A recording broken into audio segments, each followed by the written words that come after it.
Sebelum kita repa, mari kita terlebih dahulu berdoa. Bapa di dalam surga, kami bersyukur untuk pagi yang Kau berikan bagi kami, bersyukur untuk kesehatan yang Kau berikan bagi kami. Sebelum kami melakukan semua aktivitas kami mau terlebih dahulu belajar kebenaran firman-Mu, supaya kami memperoleh kekuatan hikmat bimbingan daripada Tuhan. Roh Kudus, kuasai hati pikiran kami, di dalam dan demi nama Yesus kami berdoa. Haleluya. Amin. Saya sapa anak Bapak sekalian, Shalom. Repa bagi kita terambil dari Kejadian pasal yang ke-12 ayat yang pertama sampai dengan ayat yang ketiga. Saya akan bacakan bagi kita. Berfirmanlah Tuhan kepada Abram, pergilah dari negerimu dan dari sanak saudaramu dan dari rumah bapamu ini ke negeri yang akan kutunjukkan kepadamu. Aku akan membuat engkau menjadi bangsa yang besar dan memberkati engkau serta membuat namamu masyhur, dan engkau akan menjadi berkat. Aku akan memberkati orang-orang yang memberkati engkau dan mengutuk orang-orang yang mengutuk engkau. Dan olehmu semua kaum di muka bumi akan mendapat berkat. Kemarin kita sudah belajar dari ketaatan Nuh. Maka hari ini kita akan belajar dari ketaatan Abraham. Bagaimana Abraham taat? Kita akan belajar dari ketaatannya. Yang pertama yang dapat kita pelajari dari ketaatan Abraham adalah Abraham taat pada panggilan Tuhan. Ketika Tuhan menyampaikan firman-Nya kepada Abraham dan berkata, pergi, berangkat, keluar dari negeri ini, tinggalkan negeri ini, tinggalkan bapak dan ibumu, tinggalkan sanak dan saudaramu. Kita tahu Abraham tidak kekurangan apapun. Nanti kalau kita baca, kita akan tahu bahwa Abraham memiliki kekayaan yang besar. Banyak budak, banyak ternak, banyak emas. Kalau dia harus meninggalkan negerinya, itu berarti bukan karena dia ingin mencari kekayaan lagi, tapi kita lihat semata-mata adalah karena dia taat kepada panggilan Tuhan. Dia harus meninggalkan bapak dan ibunya, dia harus meninggalkan kesenangannya, dia harus meninggalkan zona nyamannya, pergi ke tempat yang sesungguhnya dia tidak tahu di mana. Dia belum memikirkan kira-kira akan di mana. Anak Bapak sekalian, sekalipun demikian Abraham taat kepada Tuhan. Dia taat untuk mengikuti apa kata Tuhan, dia taat untuk mengikuti apa yang diperintahkan kepadanya. Ini yang pertama. Yang kedua, belajar dari ketaatan Abraham, yaitu Abraham taat pada pimpinan Tuhan. Ketika Abraham meninggalkan negerinya, meninggalkan kampung halamannya, dia tidak tahu kemana arahnya, di mana tempat yang dimaksud. Tuhan belum beritahu kepada dia sampai pada titik itu. Namun bukan saja dia taat untuk meninggalkan kampung halamannya, tapi dia taat kepada pimpinan Tuhan. Dia berserah penuh kepada pimpinan Tuhan, yang dia tahu Tuhan yang memanggil dia. Dia tidak memikirkan banyak hal, yang dia tahu Tuhan yang dia ikuti. Maka kita lihat nanti ketika Abraham meninggalkan kampung halamannya, dia pergi meninggalkan Haran, kampungnya. Sebenarnya dia sudah sampai di tanah Kanaan. Dia mendirikan mezbah di sana. Dia memanggil Tuhan, dan Tuhan berkata negeri itu yang diberikan untuk dia. Tapi apakah pada titik itu Abraham sudah tahu, sudah memahami dan menerima? Belum. Terbukti ketika dia sudah selesai berdoa, untuk beberapa saat dia istirahat di sana, dia melakukan perjalanan lagi dan dia sampai ke Mesir.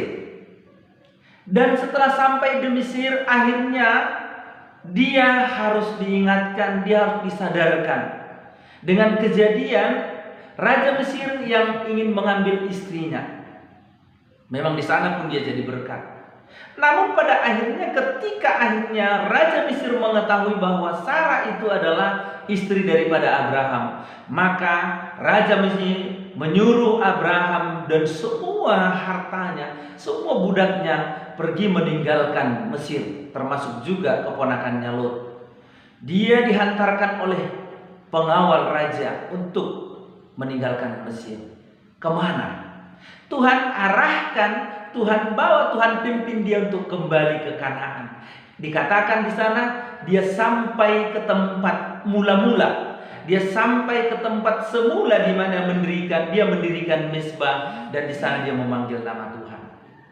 Anak Bapak sekalian, sungguh Abraham taat pada pimpinan Tuhan. Bukan saja kepada perintah untuk meninggalkan kampung halaman, tetapi pada pimpinan untuk sampai kepada tanah perjanjian.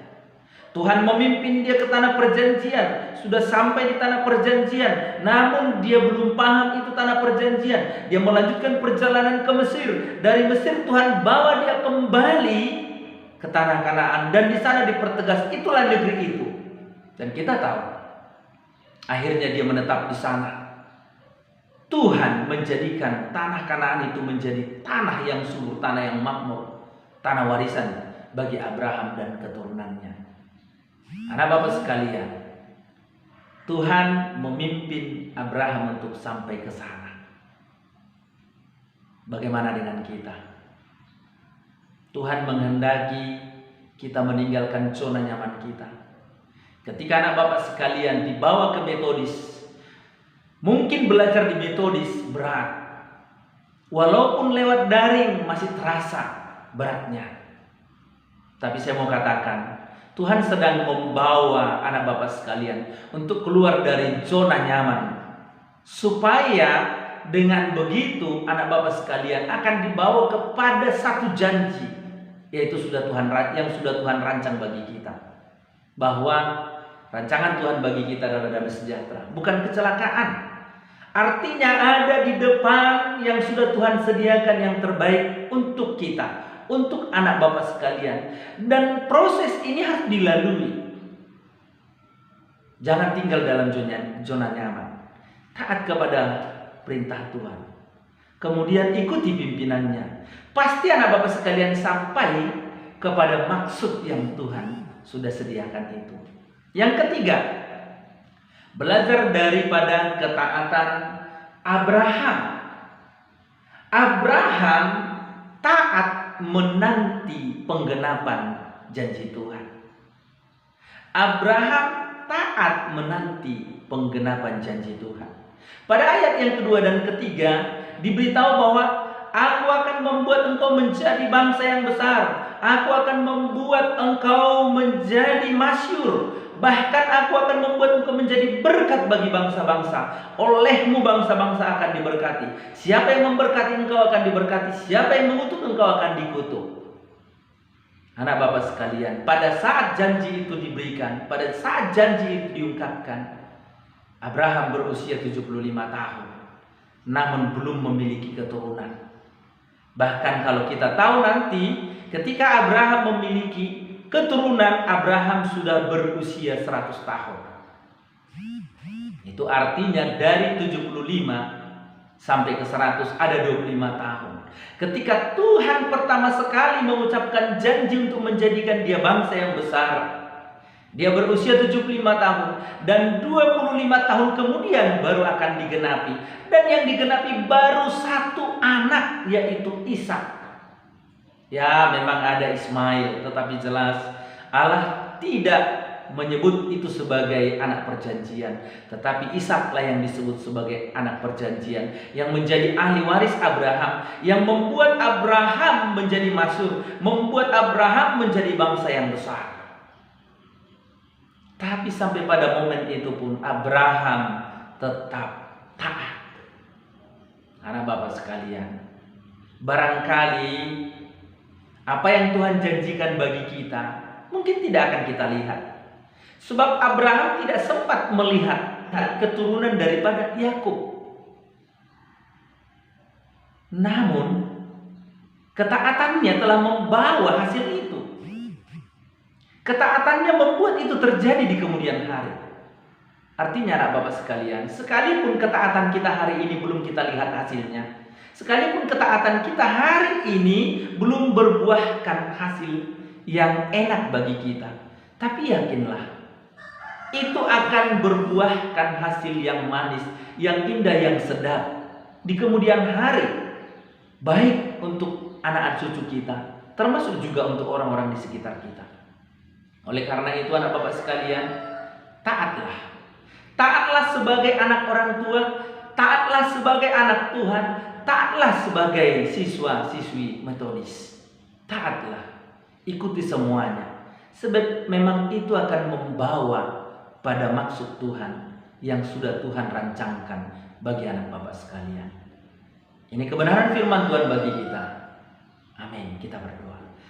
Terima kasih Bapa di surga, kembali Engkau mengingatkan kami dampak dan manfaat dari sebuah ketaatan. Hari ini kami belajar dari hamba-Mu Abraham. Biarlah kami dapat meneladani ketaatan hamba-Mu ini, sehingga kami betul-betul hidup sebagaimana seharusnya yang Tuhan mau. Di dalam dan demi nama Yesus kami berdoa. Amin.